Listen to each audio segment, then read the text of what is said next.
لو تناهيتم إلى سر الحياة وصنعت كائنا حيا نرى لم نزد إلا يقينا بالإله لم نزد إلا يقينا ہمیں بھی ٹیلی فون جو ہے نا بتاتا ہے گھروں میں ہو کیا رہا ہے.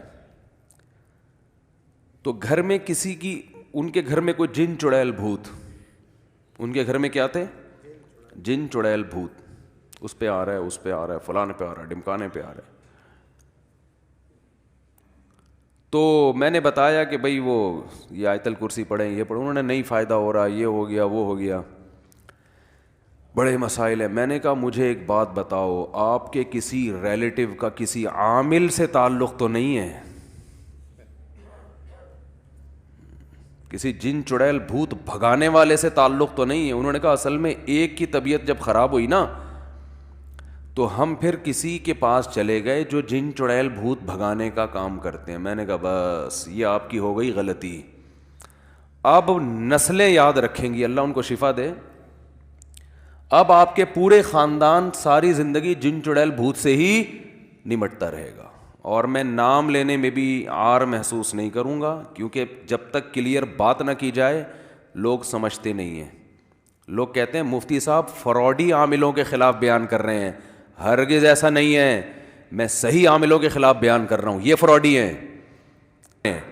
رقیہ کے میں خلاف نہیں ہوں. اگر کوئی بزرگ رقیہ کر رہے ہیں, دم درود کر رہے ہیں, وہ تو صحابہ تابعین سے, میں بھی کرتا ہوں, وہ تو سب کرتے آئے ہیں.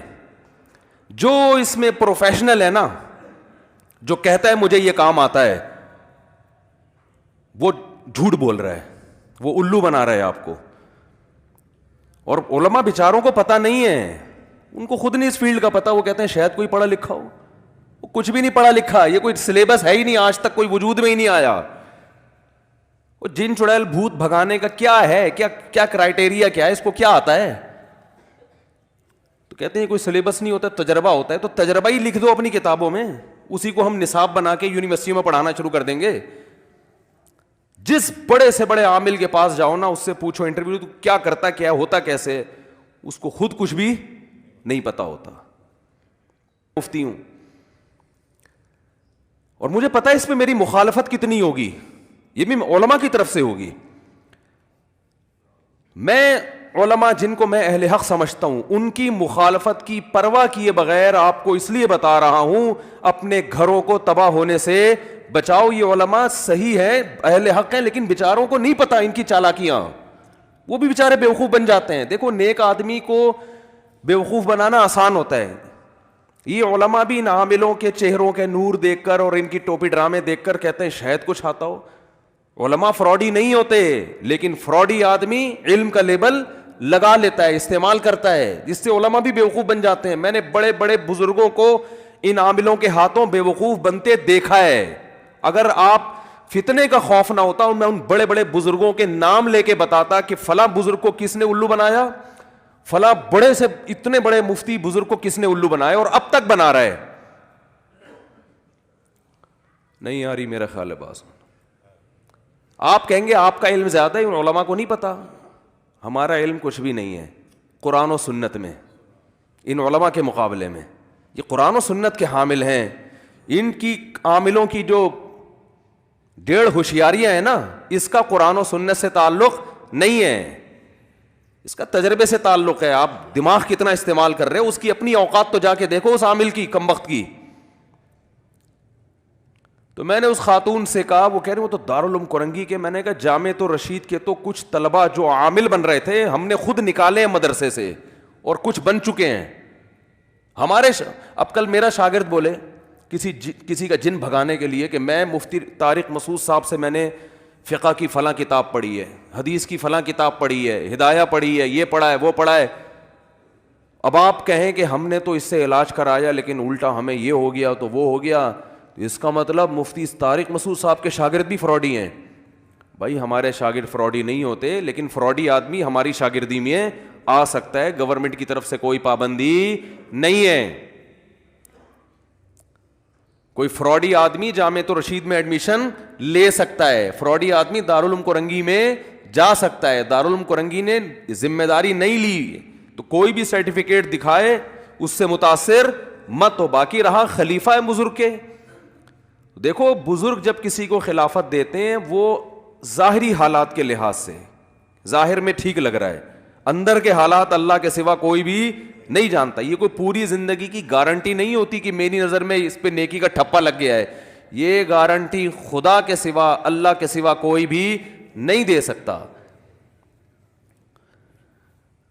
تو اس لیے علماء کہتے ہیں کسی بزرگ کی خلافت اگر کسی کو ملی ہے تو محض خلافت کی وجہ سے اس سے بیعت ہونا جائز نہیں ہے, بلکہ آپ خود اپنے طور پہ اس کو پرکھو گے. ان بزرگ نے تو بیچاروں نے اپنے خیال میں, ہوتا ہے کہ بھائی ان کا خیال تھا تو اس نے ہو سکتا ہے بزرگ کو بیوقوف بنا دیا ہو, تو یہ ہو جاتا ہے, بڑے بڑے خلیفے بیوقوف بنا کے خلافتیں لے لیتے ہیں. تو اس لیے اس کی پرواہ مت کریں. لوگ مجھ سے بڑی بحث کرتے ہیں آپ کے پاس دلیل کیا ہے, حالات مشاہدات, کوئی ایک ڈھنگ کا عامل دکھا دو, ایک ڈھنگ. رقیہ کے میں خلاف نہیں ہوں, رقیہ کوئی بھی کر سکتا ہے, رقیہ تو کوئی بھی کر لے. تو اور دوسری بات یہ کہ لوگ جو کہتے ہیں نا فلاں عامل بھی ہے مفتی بھی ہے, یہ تو ویسے ہی ایک دوسرے کے متضاد. یہ ایسے ہی ہے جیسے کسی کو آپ کہیں فلاں گورا بھی ہے اور کالا بھی ہے. ہاں بھئی یا تو گورا ہے یا کالا ہے, گورا بول دیا تو کالا نہیں ہے, کالا بول دیا تو گورا نہیں. تو یہ عامل فارغ ترین لوگ بنتے ہیں جن کے پاس علمی استعداد نہیں ہوتی, صلاحیت نہیں ہوتی. اور مفتی کے لیے ضروری ہے کہ وہ فتوے کا کام پراپر طریقے سے کرتا ہو. ایک دو سال میں جیسے کوئی ڈاکٹر نہیں بن جاتا, دیکھو ایم بی بی ایس کر کے کوئی doctor, M B B S کی ڈگری آتے ہی کلینک کھولنے کی اجازت ہوتی ہے؟ بولو نا یار بھائی, ایک پروسیس ہے, 2 سال ہاؤس جاب ہے, تجربہ تو کرو. پہلے کسی بڑے ڈاکٹر کی نگرانی میں آپ مریضوں کا علاج کریں, آپ مریضوں کا علاج کریں آپ بڑے ڈاکٹر کی نگرانی میں, تاکہ اپنے تجربے کی بھینٹ چڑھانے کے بجائے کسی پراپر کسی ڈاکٹر, پھر کچھ خاص شعبے ہوتے ہیں ان میں ہوتے ہوتے 10-15 سال میں جا کے ریلائبل ڈاکٹر بنتا ہے. ورنہ وہ ہمیشہ اپنے سینئر سے ہی پوچھتا رہتا ہے کہ سر آپ مشورہ دیں, کیا کرنا ہے مشورہ دیں. اور اس کام میں کئی سال لگا دیے ہوں, پھر جا کے اس قابل ہوتا ہے کہ لوگ اس کی تحقیق اور اس کی رائے پر اعتماد کرتے ہیں میڈیکل سائنس میں. ایسے ہی مفتی پراپر کورس کرنے کے بعد بڑے مفتیوں کی نگرانی میں کئی سال مسائل کا حل لکھتا ہے, ریسرچ کا کام کرتا ہے. کئی سال تحقیق کا کام بڑے مفتیوں کی نگرانی میں کرنے کے بعد اس قابل ہوتا ہے کہ اب اس کی رائے بھی کیا ہو, مضبوط رہے, پھر وہ مفتی بنتا ہے. اور اس کے پاس اتنا ٹائم ہی نہیں ہوتا کہ لوگوں کے جن چڑیل بھوت بیٹھ کے بھگاتا رہے وہ, کیونکہ یہ کام اور دونوں جمع نہیں ہو سکتے. جیسے کوئی پراپر ڈاکٹر کے پاس آپ نے دیکھا فارغ, ہر وقت فارغ بیٹھتا رہو.